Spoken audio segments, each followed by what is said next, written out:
What has happened now is a whistleblower has contacted the Office of the Public Interest Commissioner to report what they believe to be is the improper shredding, allegations of improper shredding of government documents in Alberta Environment and Sustainable Resource Development. And Jill Clayton, the Privacy Commissioner, also received some letters of concern, as she called them, one of which specifically named Alberta Environment as well.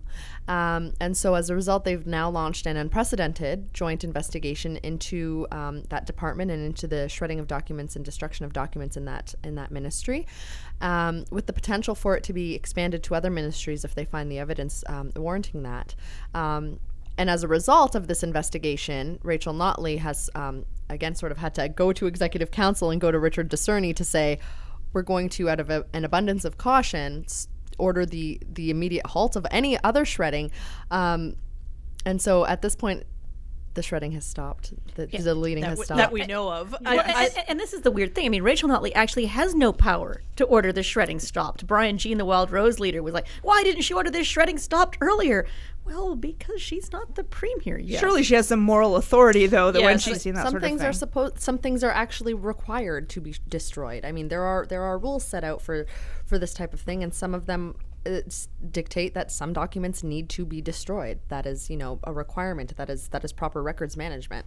The question is whether or not the rules were communicated properly to staff and whether the staff were actually following Well, them. I'd like to hear about those rules too. They've been not very forthcoming on what exactly they are. I can see rules saying that the documents that were going to cabinet on new policy formulation, that kind of thing. And it just shows, it just underlines how weak the legislation that Jill Clayton has to run her office is. I mean, Jill Clayton is the Information and Privacy Commissioner. She doesn't have the power to go in and supervise. She doesn't have the power to order it stopped. It's fascinating, and I mean, one of the many thousands of challenges that the new premier will face is to figure out how we amend our privacy legislation and our access to information legislation to actually give Clayton's office the teeth it needs to protect both our freedom of information and our privacy. Well, I also think that it raises an issue about the civil service. While at certain levels it's very professional, Richard Discerny has said he's impressed with how professional it is.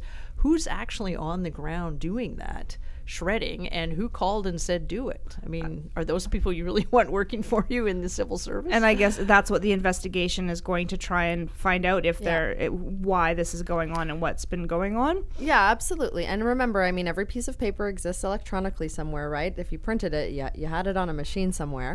And so, I mean, it's going to, they both did say they have the power to compel the production of records. So if a piece of paper was destroyed, but there's a backup of it somewhere, on a server somewhere, they have the power to compel them to provide that electronic file.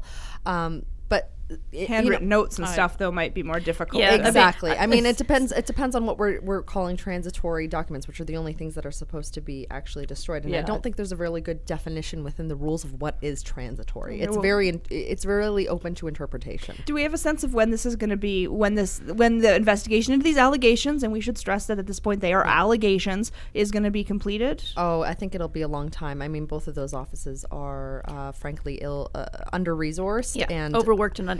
They already have also ongoing investigations that have been going on for quite a while as well. So at this point, it could be months up to a year. I mean, for it to be a year would not surprise me in the least.